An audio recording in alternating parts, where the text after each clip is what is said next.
Hello, curious people. Today I'm going to talk to you about the mechanisms of karma and the mechanisms of the law of attraction because I believe they have a point in common that it could be addressed together in this context. We are probably the most intellectual species on this planet. However, we do have a tendency of limiting ourselves because we believe mainly in what we have at hand. And I'm specifically talking here about science and principles that are currently used in science in order to testify or to make statements of how certain mechanisms work. However, I believe there are some factors that science cannot measure, and every one of us has a different type of senses. In research, we tend to measure and then to come with conclusions based on the measurements we've taken. For example, if we want to analyze populations' reactions to certain medication, we do trials, and then based on those trials, we can understand how effective the trial was, or the medicine itself. The trial also.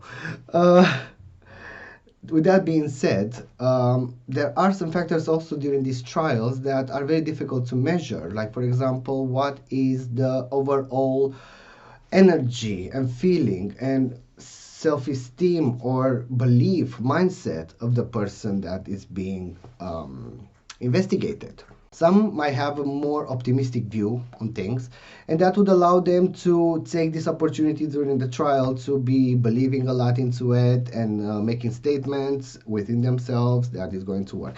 Of course, this is very simple to say it like this because it's not in reality. Also, this is too basic to be explaining to you. It really has to do with the spirit inside of a person, and that spirit has a certain vibration, has a certain philosophy of existing, and philosophy on how the life journey could go like. And that is purely spirit. I cannot name it differently with the knowledge that I have up until this moment. However, in societies, and here is what I would like to say. We have already language and we have communication, and that is something that has been around us ever since the moment we are born. And those are already setting in the first years and the rest of the life, actually. A certain type of base of how to express what we think and to express what we feel.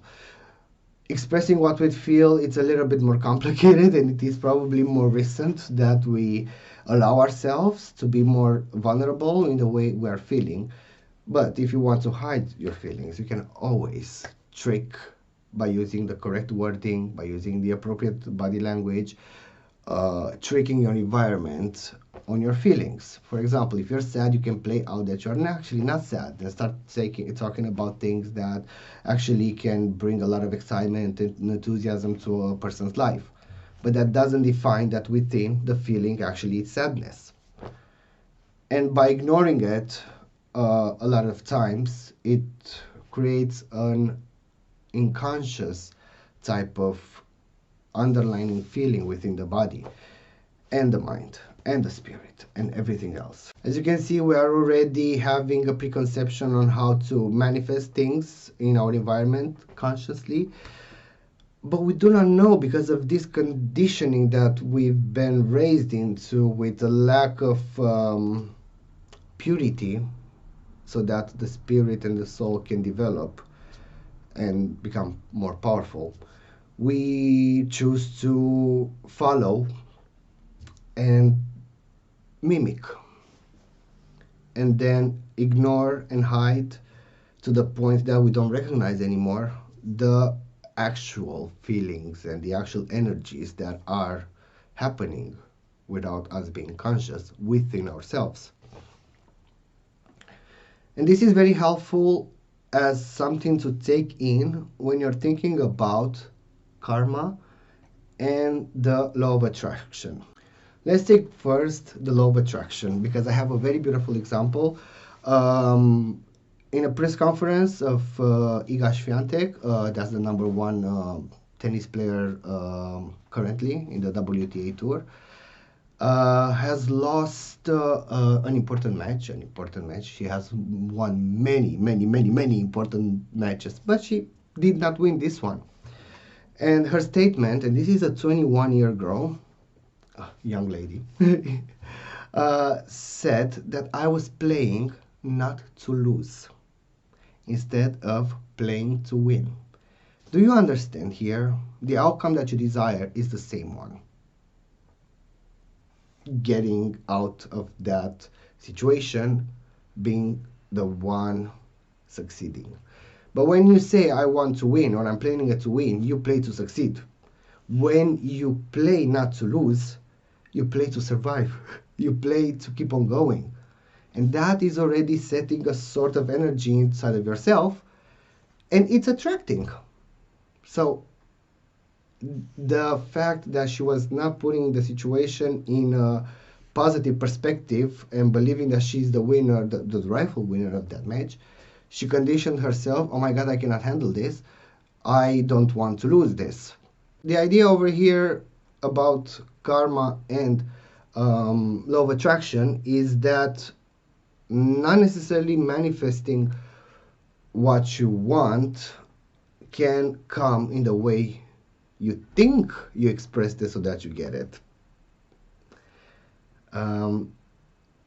Because a positive mindset it's always important, and a positive, true but genuine belief, not the fake one so that you can confirm to what is required from you, but the true believing that you are having that or getting that because it is yours, that it's also going to create the whole circumstances in your life or in a specific moment so that you can get that. I mean, you don't need to get it because you are supposed to already act from within yourself that you already have it.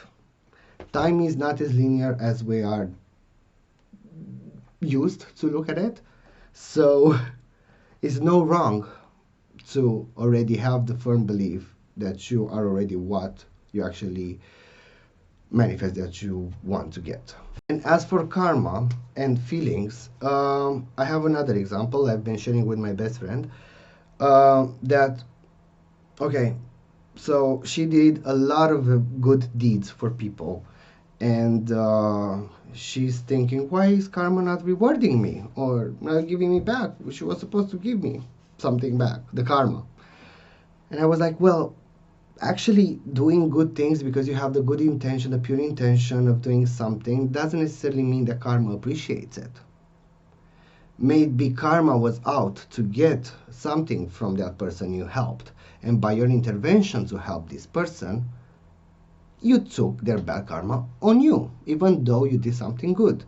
And what is the lesson over here? The lesson over here is that helping people all the time, or doing the good deeds, or doing what we believe is the best for somebody else, for something in general, it might not necessarily be your role over there in their journey to interfere with your energy and with your actions, all even though they are the purest, the best, the most positive ones.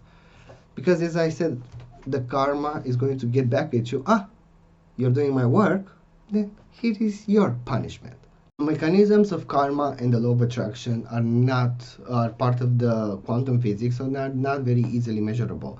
So we cannot say specifically and precisely on how you make this work. However, what we know is that we do have a vibration, we do have an energy. So by just following Wikipedia instructions on how to manifest the law of attraction or how to build a better karma for yourself, you have to first understand in order to apply those, because those could be very meaningful scientific steps or how to do.